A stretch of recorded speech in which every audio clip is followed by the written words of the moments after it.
તો આ તરફ સુરતમાં રોગચાળાનો હાહાકાર જોવા મળી રહ્યો છે। માસૂમ બાળક સહિત 3 લોકોના મોત નીપજ્યા। તાવ છે, ઝાડા ઉલટી છે અને કમળાના કારણે આ મોત નીપજ્યાનું સામે આવ્યું।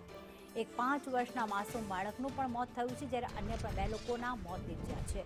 ગરમીના કારણે પાણીજન્ય રોગચાળામાં વધારો થઈ રહ્યો છે।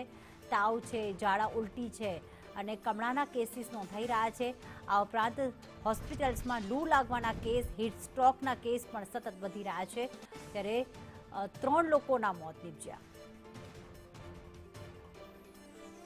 એક 5 વર્ષના માસૂમ બાળકનું મોત થયું છે અને 2 લોકોના પણ મોત નીપજ્યા છે। સુરતમાં રોગચાળો હાહાકાર મચાવી રહ્યો છે, ત્યાં સુધી કે આ રોગચાળો જે છે એ લોકો માટે જીવલેણ પણ સાબિત થઈ રહ્યો છે। હીટ સ્ટ્રોક માટે એક અલાયદો વોર્ડ પણ ઊભો કરવામાં આવ્યો છે, કારણ કે સતત કેસીસ વધી રહ્યા છે। ત્યારે રોગચાળાના હાહાકારની વચ્ચે એક 5 વર્ષના માસૂમનું પણ મોત નીપજ્યું।